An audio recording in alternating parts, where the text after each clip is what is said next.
Hello and welcome to Who Watches Who, a Doctor Who podcast with me, Matthew, and as always, I am joined with... Hello, it's Scott, and we have no news this month. Yeah, it's the end of the month, and that usually means it's a news roundup, but what news has happened this month? Let's take a look. Well, what a good episode this was.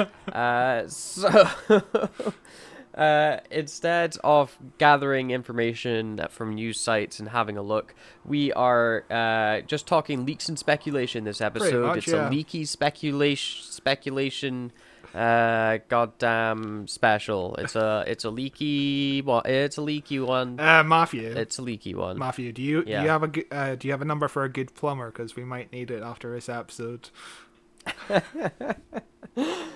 No, I don't. But let's start looking at some leaks and speculations with some stuff that's come out. Like today, I saw this stuff, which is when we're recording this. This is a Wednesday. I don't know when this news first started to break, but I saw it. I say break like it's a fascinating news. But there is hints and clues perhaps at Doom, everybody's favorite character Doom from the hit Doctor Who experience Doomsday, that Doom herself could appear in the 60th specials.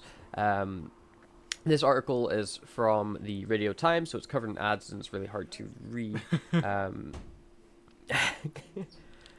Russell T Davies recently warned viewers that the third and final episode wouldn't be as fun as its title, The Giggle, suggests. Before that, it was announced that a massive cross-platform event entitled Doomsday would take place across the Doctor Who comics, audio, video games, and more, centering on intergalactic assassin Doom, played by Suze Kempner.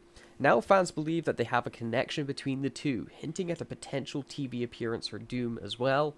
X, formerly Twitter, Gross, user at Tig4, shared an excerpt from recently released Doomsday novel Extraction Point by M.G. Harris that contains the following quote: "Hiring an assassin, another component of Stalgon's twisted endgame, it wouldn't be the first she'd been hired for a giggle.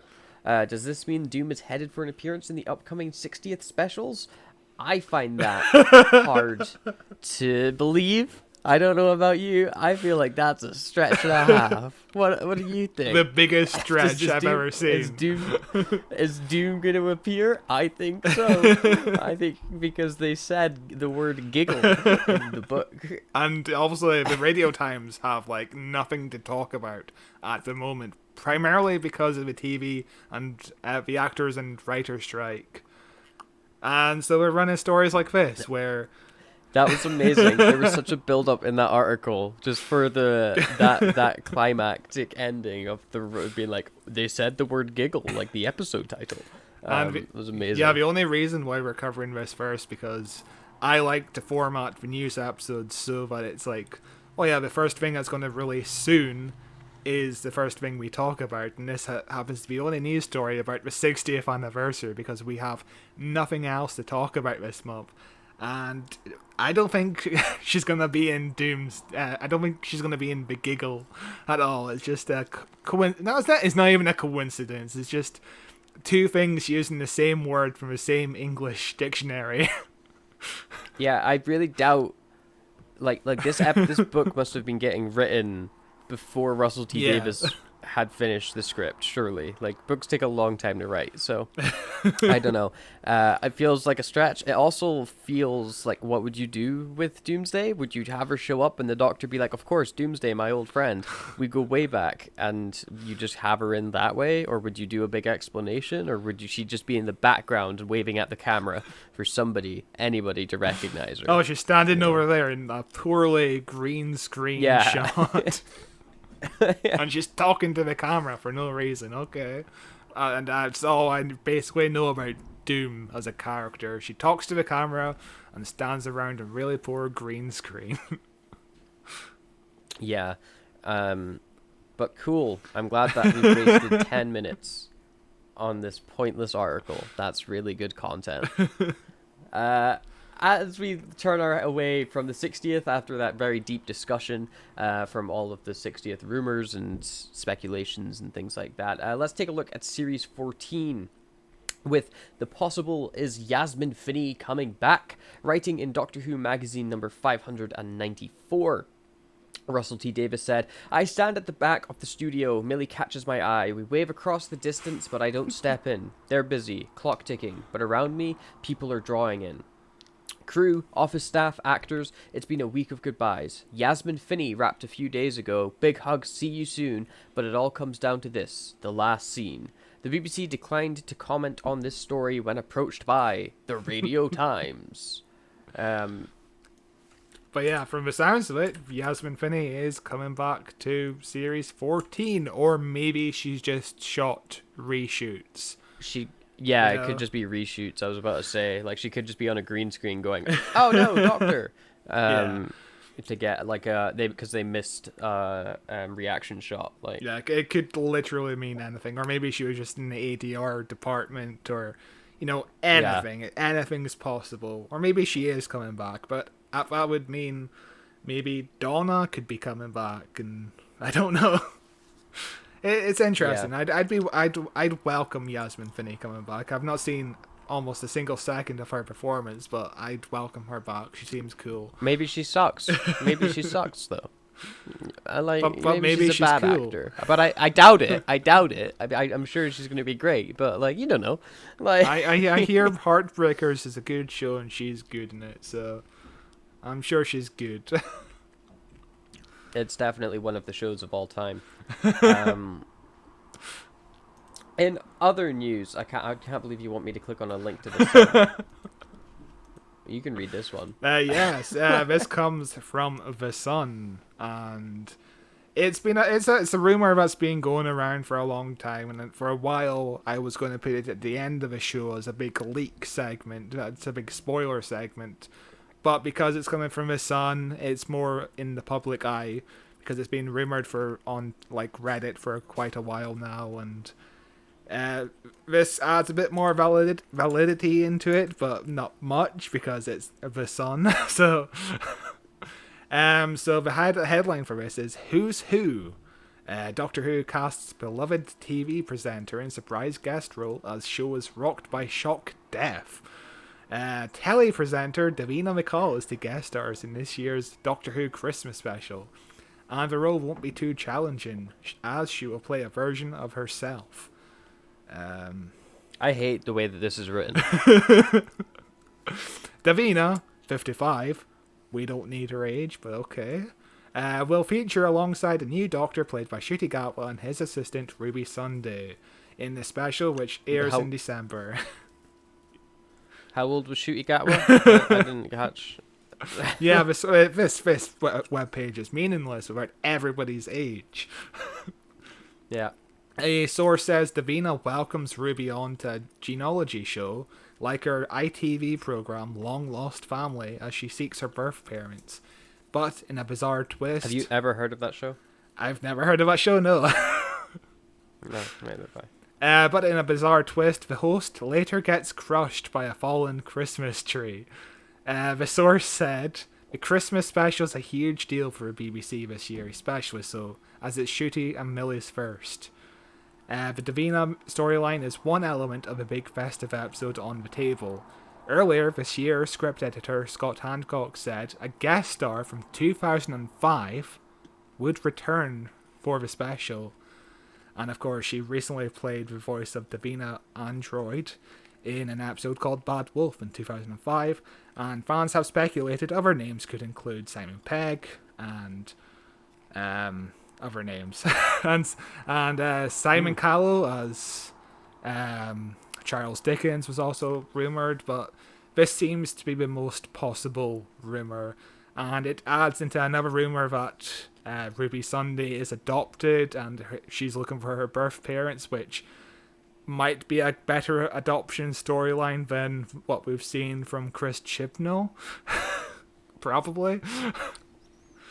Chibnall was adopted, at least, he has the experience to tap into. Did you say Simon Cowell as Callow. Charles Dickens? Callow. Oh, okay.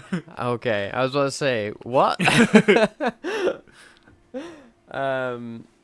But yeah, this is like this ties in slightly to the rumors that we saw as well. That was like the quote unquote full plot leak of the Christmas special, where it's Ruby on the game show, and then things go wrong, and there's Christmas trees and the Doctor, and it sounds very. And there's goblins. Yeah. There was goblins everywhere. It was like this sounds really weird. But also like the perfect tone for a Christmas special, where it's like this sounds bad and probably will be bad. But yeah. No, but this lines up with some other things we've heard, so maybe that rumor was true, or maybe they both have the same bad source, and this is all bad information. Who knows? Yeah, who knows? I don't really care for Davina McCall being in Doctor Who again, but I'm fine with it either way. I didn't even know who she was. I didn't even know who she was. I mean, she hosted Big Brother, and she was also on that. Yeah, I know. I googled her. Okay. I googled her. Yeah. She also played herself on the TV show Dead Set, which is a Charlie Brooker show. Which is about a Big Brother house invaded by like zombies, and just like all the contestants of the show just trying to survive a zombie apocalypse. It's a decent show. Dead Set, you should watch it, especially since it's almost Halloween. Yeah, that's fun. That's fun. In other news, Moffat coming back. Oh, please say it so. Scott Hancock, script editor, wrote another production diary in Doctor Who magazine. Wednesday, the 5th of July, another writer meeting this morning, this time via Zoom, as our writer's currently on the other side of the planet. Meanwhile, Stephen Moffat shared this image. Thinking emoji. Which is Stephen Moffat writing away on holiday, with Russell T. Davis replying something, but the picture is too small for me to be able to read it. What does he say? He says... That is a haircut. Yeah, that is a haircut. Because he has a haircut. Yeah, it's a very short hair. Yes, but it's Moffat on holiday with his laptop out, looking like he's writing, that could very well be a Doctor Who tease, and I wouldn't be surprised if it was. Yeah, and Stephen, because of course Stephen Moffat will be the next showrunner when Russell T Davis leaves. Yeah, it's just a constant loop, like a Futurama episode. Yeah, Stephen Moffat also captions this by saying, "Rule 1: keep your back to the view. #@theoffice." Because he's working on holiday. Yeah. That's see. Yeah, because yeah.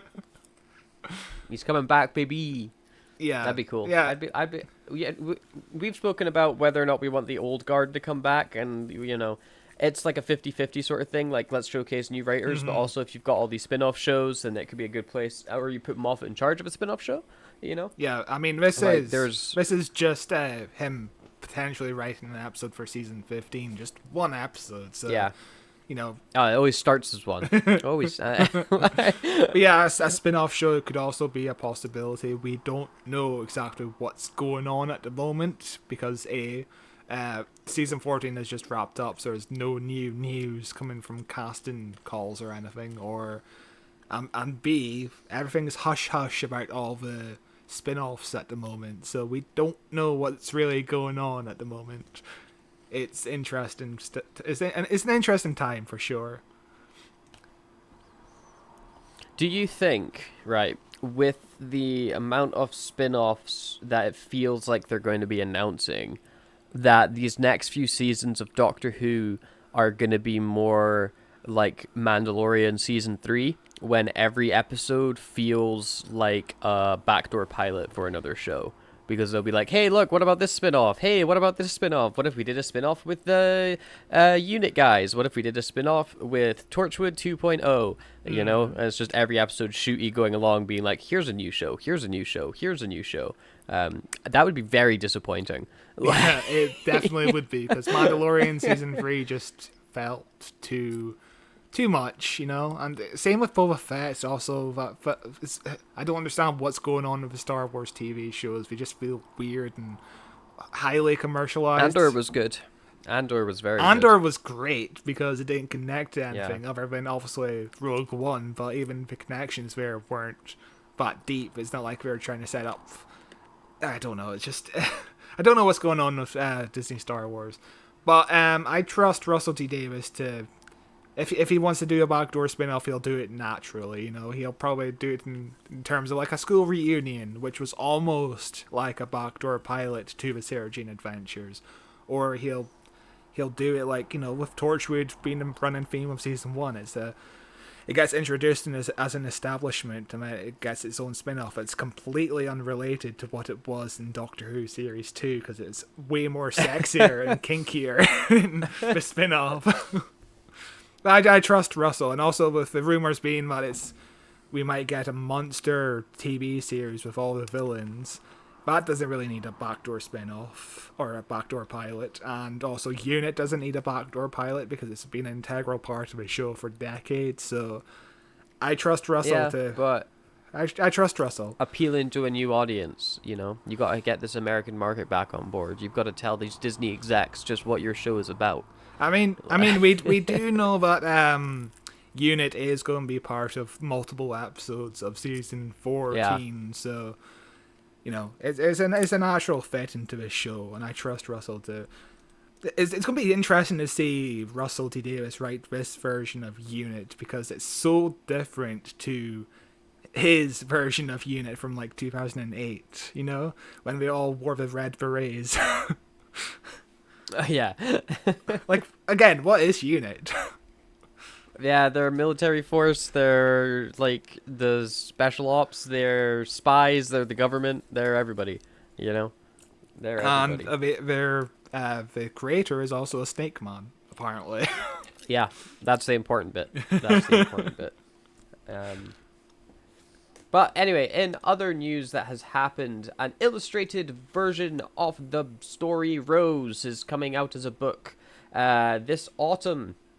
Russell T Davies posted on Instagram, out on November 23rd, my novelization of my very first Doctor Who story, Rose, from 2005, with gorgeous illustrations by Robert Hack. Just wait till you see inside Clive's shed. Very proud of this. It's a Doctor Who winter. Yes. Oh, winter. I don't understand that. And it's... I don't get the pun either. I don't get the pun either. Winter. Winter. Doctor Who winter. Winter. I don't know. Oh, maybe it's because he's combining the words who and winter together? I don't know. That doesn't sound funny. Yeah, this is cool that it's, written by Russell T Davies, so it's his own novelization. I wonder what his prose is like. I'm pretty because I've never actually read any of his writing. Yeah, I'm pretty sure this was already a book he created just without the illustrations.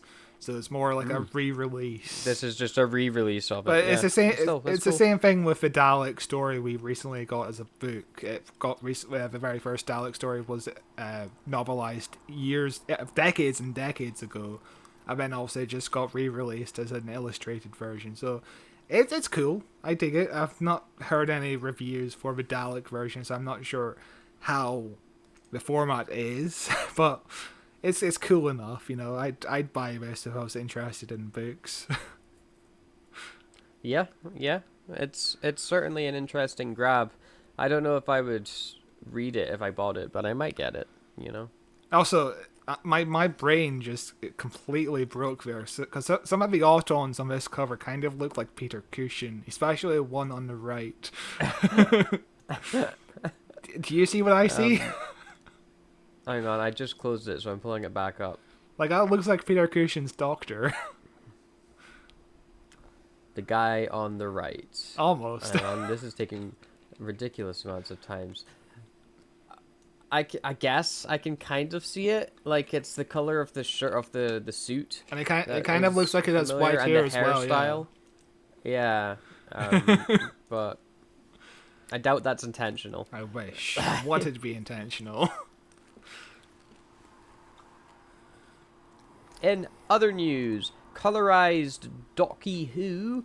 This is from the Radio Times. Doctor Who classic The Smugglers gets color revamp with a first look.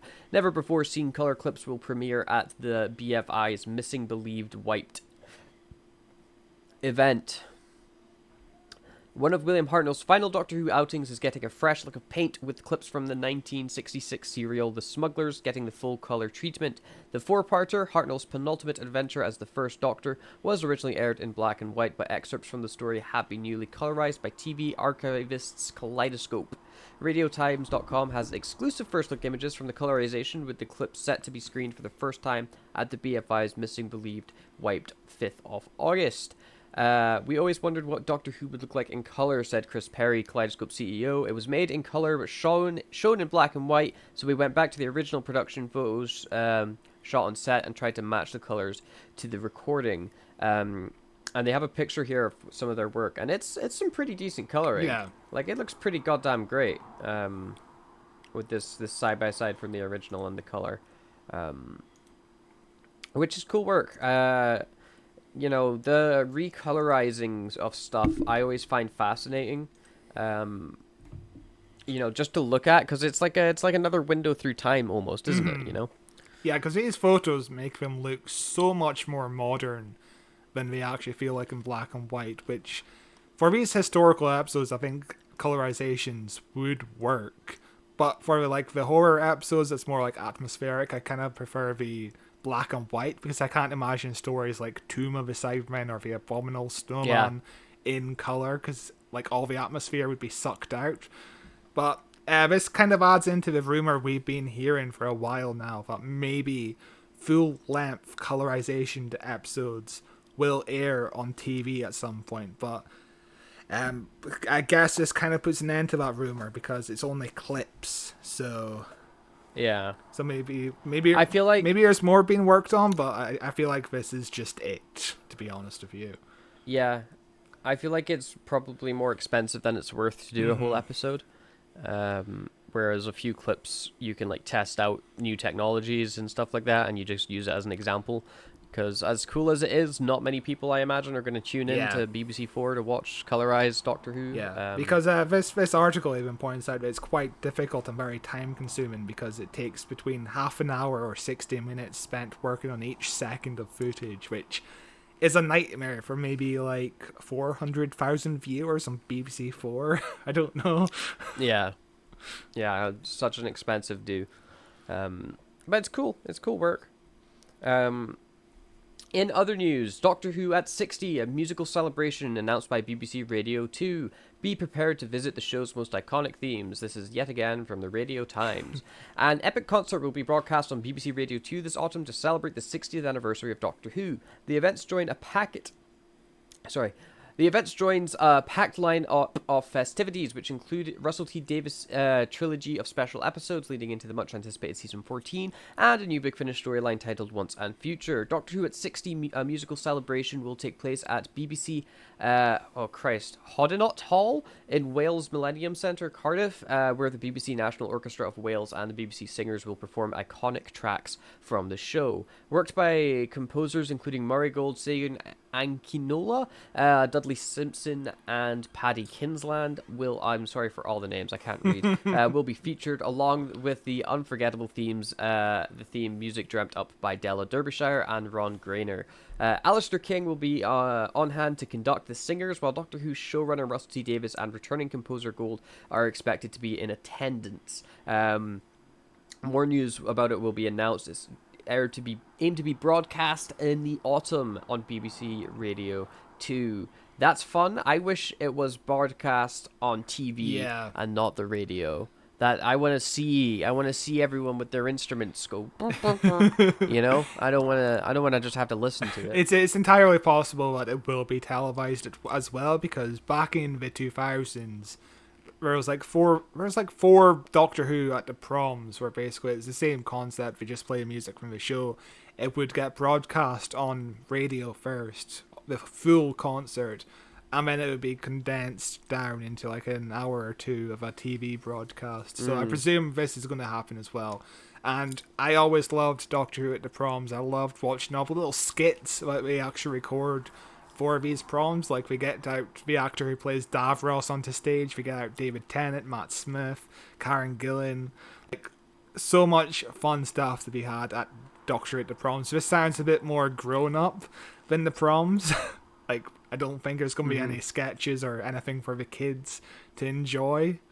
But Yeah, no, it seems like it's just like, here's music, yay. yeah, but either way, it's really cool to just celebrate the music of Doctor Who. I hope there's plenty of material from the Sea Devils, especially the scenes where, Katie Manning is running around and the music kind of keeps up. Pew, pew, Yeah. pew, pew, pew. Yeah, it'd be great. You want to take this next one? Yeah, we have a Sylvester McCoy documentary. Sylvester McCoy is going to tell his extraordinary life story in a very special film from Film Stories, our first feature. Film Stories is proud and delighted to announce its first ever movie project, and is a feature as a big part of the 80th birthday celebrations for the brilliant Sylvester McCoy. God, I can't believe he was 20 years old when Doctor Who first premiered. That's mental to think about. Wow. Jesus. Entitled Sylvester, Who's the Real McCoy? Nice name. The film sees Sylvester telling his remarkable life story on screen. He explores his youth growing up in Dunoon, his training to be a priest, and his training to be a priest in Aberdeen, by the way, and how he made the jump from working in the city of London to a life of performance. But yeah, a documentary about Sylvester McCoy out. It's in post-production and release details will be announced soon. For now, we leave you with a poster, and it's just a lovely picture of Sylvester McCoy on a chair. I'm excited, yeah. Yeah, no, it looks like it'll be really fun. It sounds really good. It'd just be interesting to listen to the man talk about his life, because he's an interesting guy, and I know almost nothing about him other than he's like he's such an interesting energy in person. Oh my god, yes. Well, when we went to see him in Comic Con, I remember Matthew and I went up to speak to him personally, and he seemed a little bit off when we spoke to him, but I think he was just hungry for lunch or something. And I think he was hungry, and he was slightly annoyed we weren't buying anything. Yeah, that's entirely possible. But yeah, I was kind of concerned for him because obviously it's not like Sylvester McCoy to be quiet like that and slightly annoyed. But when he got on stage for that panel, he just wouldn't shut the fuck up, and he was so fascinating. Yeah. He held the entire audience captivations. Like. He was having a lot of fun for sure. You could tell he was bored. You could tell he was so bored that day. As soon as he got a microphone, he was like, "Right, I'm gonna mess around." But he would answer questions with the most long-winded answers ever. There's one point. Forget what the question was and just kept talking. There's one point where he's talking about the blood draining from a cow or something like that.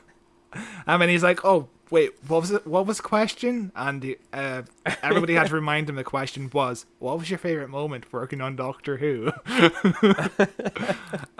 Just nobody in the room knew what he was talking about, but everyone was so captivated by what he had to say. He's such an interesting little wee man.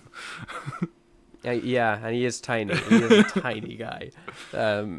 Absolutely minuscule. But yeah, all you need for this film is to sit Sylvester McCoy on a chair, and you could just leave a room, and honestly, he'll just come up with 20 hours worth of stories to tell. The movie makes itself. Yeah, for sure. I gotta try and catch it when it comes out. In other news, seasons 1 to 4 of modern Doctor Who have been remastered to come out on Blu-ray for a new to mark the show's 60th anniversary. The Blu-ray set to be released on the 13th of November, will include the entirety of the 9th and 10th Doctor's eras newly upscaled to high definition. This includes every episode and a special from the first 4 seasons, as well as as well as the bonus features, including a featurette, a look back through time and space, featuring David Tennant and Russell T Davies. To mark the announcement, they released a new trailer celebrating the 5 years of Doctor Who's revival. The first season of the revived Doctor Who aired in 2005, blah, blah, blah, don't care. The new Blu-ray will 18 discs with 60 episodes and can be pre-ordered now from Amazon as I click that link to save for when I get paid. And then it goes on more, but this is cool. Yeah. This is cool. Series 1 to 3, oh, it's £55, but that's not bad. That's, £55 for 60 episodes isn't too bad. The main problem people are having with this set is this isn't the first time series 1 to 4 has been upscaled for a Blu-ray release. Like, they got released on Blu-ray a few years back, and the one problem these Blu-ray sets have is that the audio mixing is completely wrong. Basically, like, the music is too loud or something, and the dialogue is too quiet. So I wonder if this is a new master of the upscales, or if it's just the same old discs that's just repackaged. That's the one main concern. So don't pre-order it just yet. Just be cautious. Maybe wait and see what people say.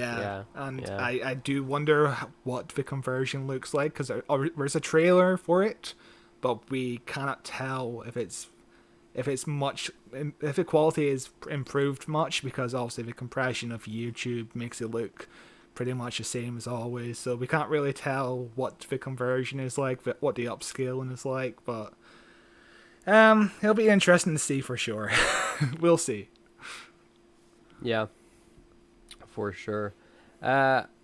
In other news, there's a YouTube link here as well. Yeah, just have a quick look at the animation of The Underwater Menace, which is coming out soon.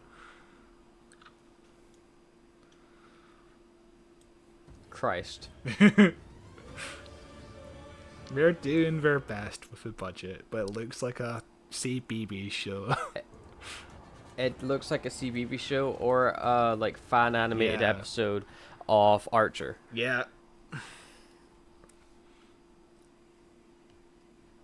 Christ. Jesus.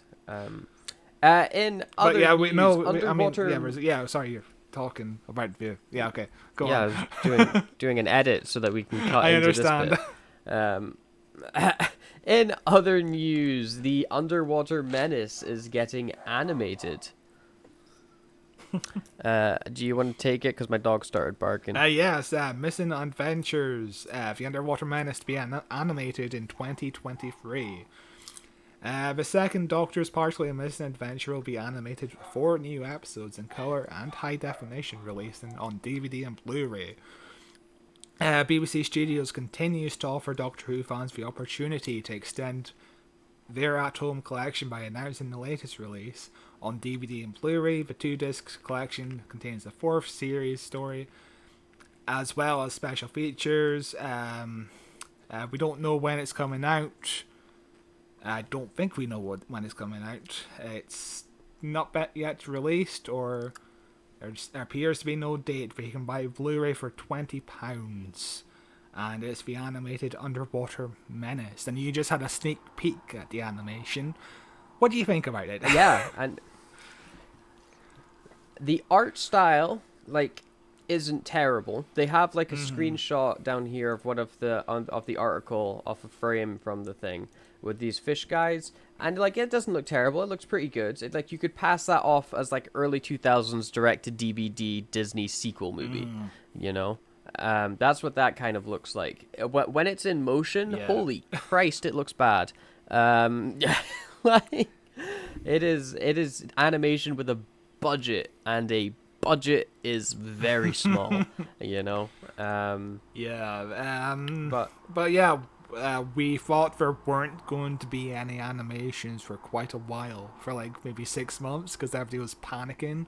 And I've always said that there probably will be animations out very soon, and it just turns out that we just had to wait a year for another one. And yeah, the animation is a bit shit, to be honest, but you know, it's probably the best way to watch these episodes.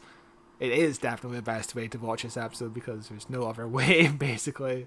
So, beggars can't be choosers, but we're almost finished with the Patrick Troughton range, I think. There's only 3 more stories left to be animated, which is interesting. I think there's like 10 That's stories pretty cool. in total left to be animated, so we're almost there. We're almost there. I do wish Yeah, they were found, it's though.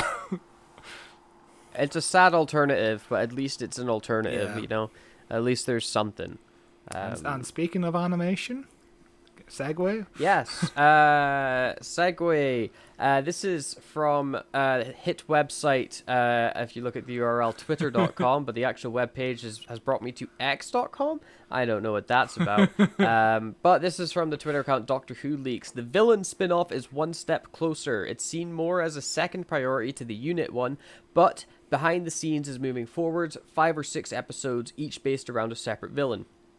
All animated, each episode with a different animation style, aiming for release after Unit. So this would kind of be like, the Star Wars animated show they did. I don't remember what it was called. Star Wars Visions. There's also the Animatrix, That's it, which Visions. was the Animatrix was the kind of segue sequel to the Matrix. Yeah. Which kind of It's like between 2 and 3. it's a one that kind of popularized the anthology short film collections with different art styles connected to like another live action property, you know. And the thing is with Doctor Who Leaks, they seem to be a bit of a bonkers Twitter account because they just post stuff that's mostly purely speculative, but this feels like it's possible. You know, an animated Doctor Who series is something people have been wanting for a while. I don't see the villain series working in live action because it feels... I don't know how it would feel in live action. Live action, it would probably feel cheesy. Yeah. Like, why are you watching an episode where it's like live action Daleks just kind of scooting about their business, going to their Dalek town and their Dalek school halls? Yeah. You know, just being like, bzz, bzz, bzz, exterminate. And you're like, why am I watching this? Where's the Doctor? What is, animated makes a lot of sense for it, really. Yeah, and I'm hoping the animation budget is decent because, you know, we've seen badly animated Doctor Who stuff before. Oh, wait, that was just 5 minutes ago. But yeah, I'd be interested in this. Yeah, I'm completely on board. We'll probably cover a season as it finishes rather than week to week, but I think it's something we'll cover in either way. I'd love to cover this. Yeah, no, it sounds cool. It sounds cool if it's a real thing. But with that, would you believe that we are... News. That's quotations. Our news in quotation marks. God, there's a lot of releases coming up next month. Jesus Christ. As we turn our attention to what is coming out next month, and it turns out everything. First, let's take a little look at Big Finish coming up September releases. We have got Gallifrey, War Room 2, Maneuvers. Always brief on the titles. The War Room coordinates the fight against the Daleks, but there is a battle for control. Rival Cardinals, Rasmus and Australia manipulate Leela, Velkin, and the General, seeking Rassilon's favor. And beyond Gallifrey, Narvin and the Resistance are making their own moves to stop the Time War. That's so many names said like I know who they are. That's great. I mean, I know who Leela was. She was the 4th Doctor companion who was left on Gallifrey. Yeah, I know Rassilon as well. Yeah, Rassilon. We know 2 names, and the General, I guess, is a character that's been in Doctor Who before. 2 names out of Ken Bones is the like General. 70 names in that one sentence. But yeah, this is 4 episodes in this one box set. You got Collaborators by Catherine Armitage, Remnants by Georgia Cook, Transference by Theo Treadway, and Ambition's Debt by Catherine Armitage again. Two things about this fucking cover, though. Is that a fucking Dalek tank? You know, it's a Dalek torso with a tank at the bottom. With a... I mean, and there's also and like a chainsaw that's fucking cool as hell. I don't know why it's in an audio medium, but sure. yeah, I want to see that. I don't want to listen to that. I want to see that. But yeah, the Gallifrey series. This is the number attached to this before the actual title is 14. So I presume there is 13 more box sets before this. So That's the Yeah, thing with Big Finish. Too much of it. yeah, there is far too much of it. You want to take the next one? Actually, there is another release from Big Finish that isn't connected to Doctor Who, but it stars a Doctor Who. We have Luther Arkwright, Heart of the Empire, starring some guy called David Tennant, which I'm not sure what this story is, but it's cool that this guy, David Tennant, seems to be finding some work because I guess he can't find much TV work or something. Yeah, I think he really struggles to get projects. But the next Doctor Who title is Doctor Who: The Fifth Doctor Adventures in the Night. And this is 2 stories: Pursuit of the Night Jar by Tim Foley, which is 4 parts, and Resistor by Sarah Groshala, which is 2 parts. And this is a classic Fifth Doctor adventure, and there's aliens on the cover. I'm sure there's a There reference. is aliens on the cover. It's an alright looking cover. It's the classic, like, blue to red cover you see with every blockbuster movie that's ever existed. But it's also your classic Big Finish, just heads in space. But it looks alright. It's kind of fun. Yeah, I probably wouldn't buy this because again, there's just you have to be really selective with Big Finish, and for a while I kept on buying shit, and I haven't listened to a Big Finish story in ages, so I'm not gonna buy anything else for a little while. I just Christ, who the fuck has the so many time? Big I don't Finish understand releases. what's going on. Especially in September. There's so many in September. My God, it just keeps going. And next up is Rose Tyler, The Dimension Canon 3, Trapped. After a disastrous dimension jump, Rose is trapped in a strange and dangerous reality. Rose's mission is to save the multiverse, but first she must save herself. This is 3 episodes in this one box set: Sink or Swim by Lizzie Hopley, The Lower Road by Tim Foley, and The Good Samaritan by Helen Goldwyn.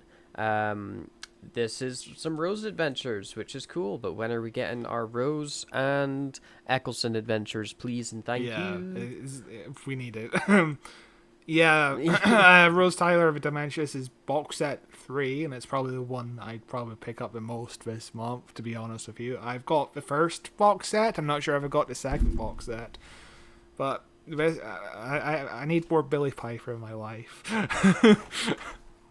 And also Jackie's in the cover. You can't go a month on Big Finish without Jackie on the cover. Sure, she's everywhere. I think it's a really boring cover though. It's so purple, it makes me not want to look at it. You know, like it's so like dull and dark looking. Yeah, it's not great. The next release we've got is Torchwood 75 TBA. Story details to be announced. You want to take the next Wow, one? amazing. What a good one. Yeah, I'll get the next one. So the next one we've got is Doctor Who, Once and Future, The Martian Invasion of Planetoid 50.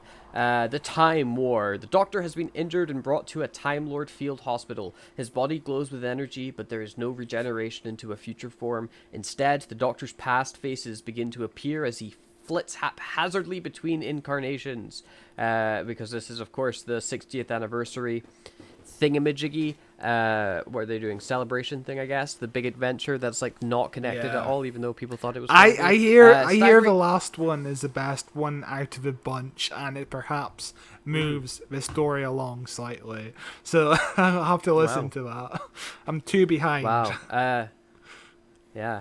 The first Doctor arrives in Victorian London amid a Martian invasion, but he discovers all is not what it seems when Missy appears. Soon, the Doctor is propelled into a future incarnation, the 10th, but he is not alone in battling Missy and her Martian invaders. The Paternoster gang? I've never seen that word written down before. And it threw me for a loop. Anyway, Madame Vastra, Jenny Flint, and Strax are also here to assist, but they can offer the Doctor any help in solving his own degeneration mystery. Can they offer him any help? That is.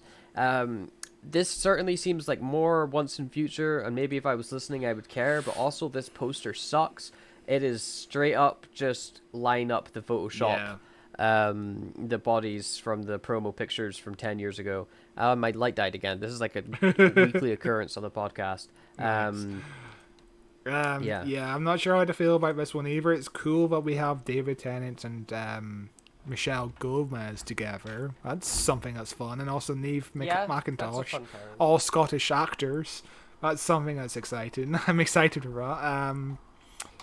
I just don't understand how this series is working because obviously David Tennant is playing a future incarnation.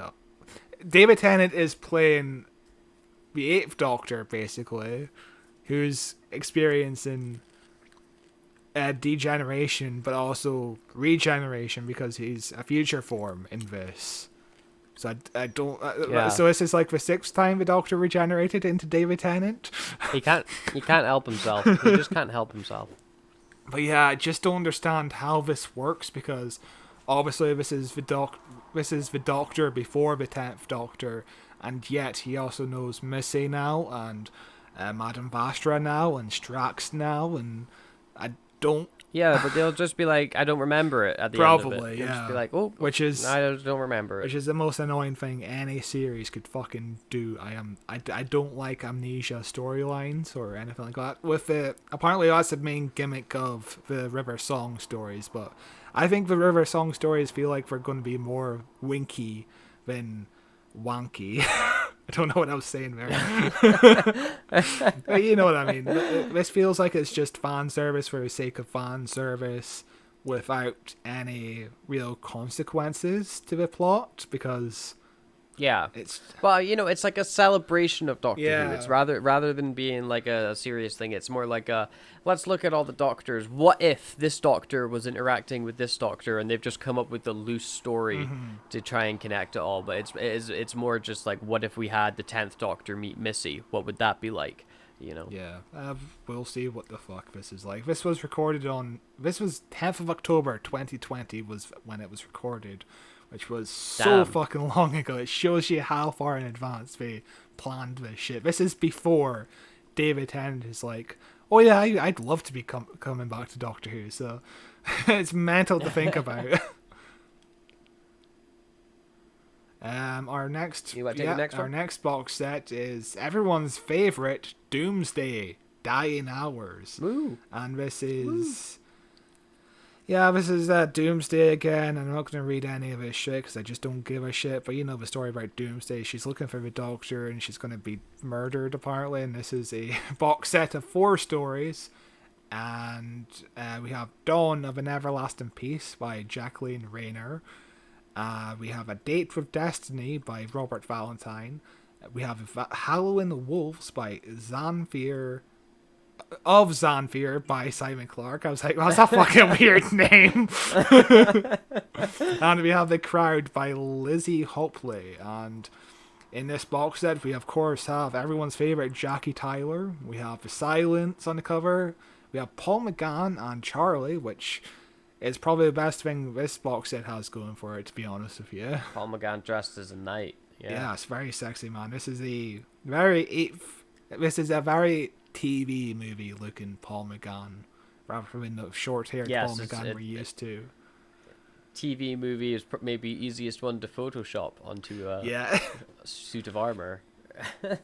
And the backstage stuff says, there's a Russell T Davies quote which suggests he is aware of Doomsday, so maybe she will be in the Giggle after all. I don't know, probably not.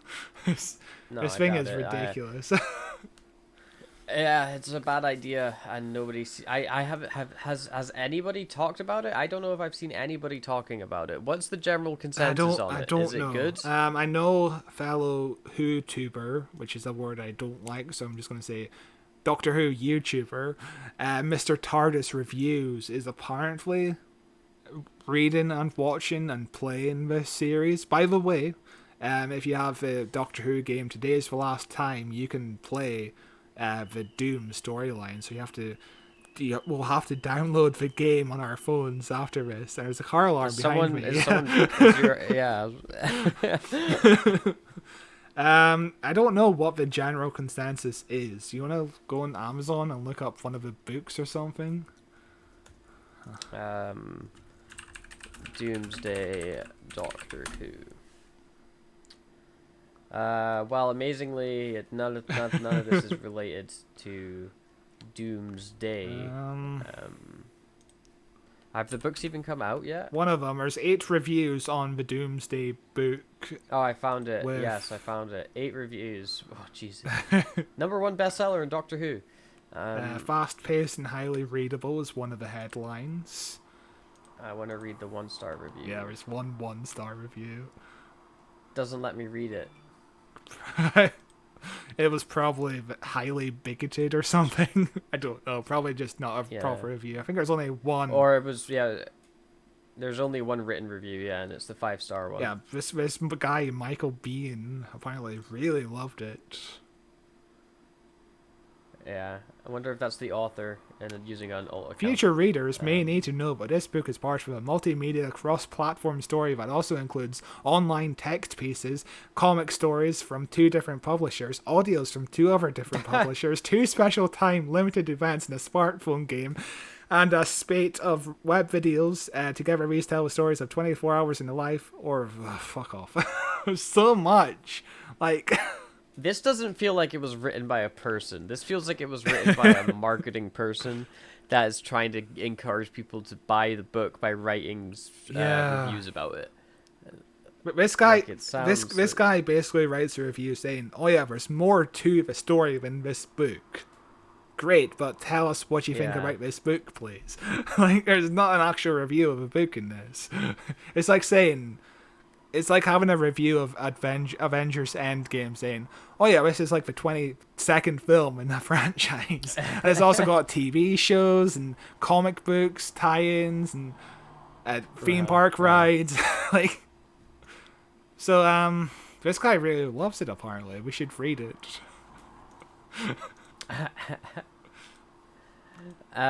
In other news, there is what is this reveal I'm looking at? Doctor Who Series 20 Blu-ray packaging. The Series 20 collection you can now buy. What is this? We covered this last month with the Blu-ray collection. Yeah, but it's out now. It's out on September 18th. We didn't have a date before, but you know, it's £54. Well, £55 actually, minus a penny. You're saving a lot. $54.99. It's a bargain. But yeah, I'm gonna pre-order this right now, actually, because I forgot to do. Wow, I'm not. Add it to my collection. Wow. But yeah, it's coming out next month, and it's got loads of special features we already covered last month, so don't even bother reading it. Yes. Oh fuck! I just closed the document. Wow, silly goose. I'll take this up next. Speaking of Ninth Doctor and Rose together, we have a new audiobook. Everyone's been asking for a new audiobook. This is Doctor Who, The Beast of Scar Hill. High on the summit of a bleak Yorkshire moon, the Scar Hill Hotel is used to bad weather. Yet on a dark afternoon in January, the fiercest snowstorm that engulfs the hotel surprises even its managers, Mike and Jess. Also caught off guard are a handful of paying guests, all now stranded until rescue teams can get through. When Mike doesn't return from a recce and 2 new arrivals introduce themselves as the Doctor and Rose, a night of terror begins. Something is out there in the snow. Hunting. Old Wiggins believes it's the fabled Beast of Scar Hill, the same creature that's done for his sheep. The Doctor's keeping an open mind as he and Rose fight a losing battle to keep everyone safe. Someone knows the truth behind the attacks, and the secret that lies out in the moor. But who? Mita Anwar, who has had TV roles in Doctor Who and the Sarah Jane Adventures, reads Mark Wright's tense and atmospheric thriller. So, does this interest you? Not really. I'm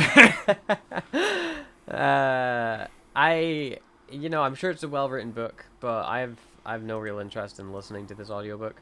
But I'm sure it's fun, but I just don't have time for something like this.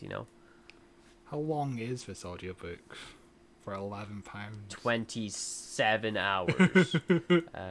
I somehow don't believe you, but okay. I don't think it says. Where would it say? Yeah, there's no reference to how long the book is.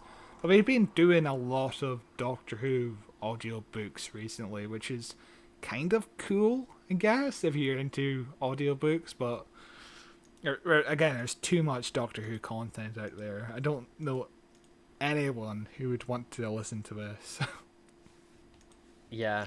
And speaking of not wanting to listen to audiobooks, there's another audiobook with the 11th Doctor. Actually, it's just a normal book. Doctor I think Who.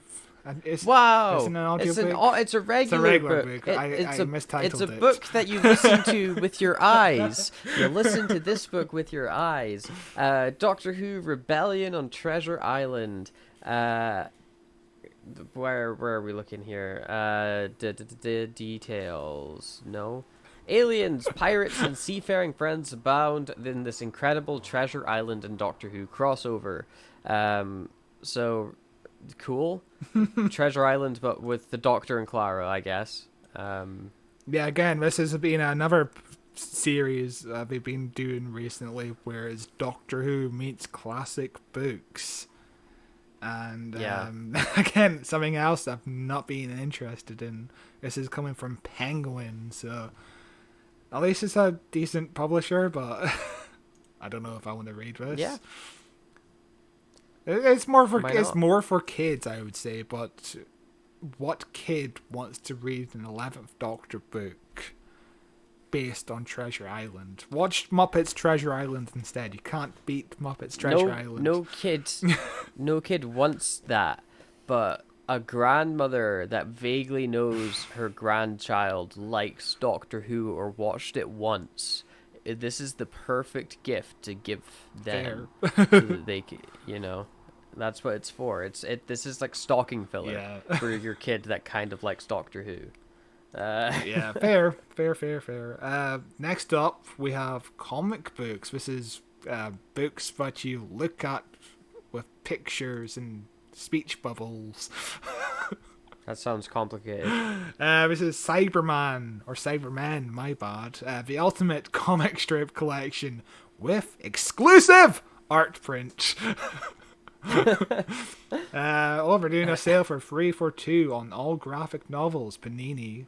So, if you want, that's decent. This product is available on a pre-order basis. I'm not reading that shit. This is a collection of Cyberman comic strips. You don't need me to read out the description. It features commentary from the artists and writers, along with a wealth of other behind-the-scenes details, including sketches, scripts, and more. So it's more of a collector's item than anything else. And such notable names are covered up by the free art print sticker on the cover. So that's cool. But one of them, I completely forgot the name because it's covered up by this comic strip, but Alan Moore. Alan Moore is one of the writers of one of the comic strips in this collection. So, if you that's cool. If you're a fan of weird old wizard men who wrote Watchmen, you can. Yes, weird old wizard men are the best. It's kind of cool that both the artist of Watchmen and the writer of Watchmen started off in Doctor Who comic strips. Yeah. But crazy. yeah, Cybermen, I might get this. It's $34.99. Oh, maybe not. Yeah, I'm not going to get it. How many pages That's is pricey. it? One big page. I mean, if it's a decent number of pages, maybe, but this could be 100 pages. Like, why aren't you telling me the page count? I don't know. It feels expensive, so just don't get it though. Fair, that's a good point. We've also got in an upcoming release the Doctor Who annual for 2024. You've never seen a Doctor Who annual quite like this, but I bet you have. In November 2023, Doctor Who returns to our screens with an almighty TARDIS crashing bang.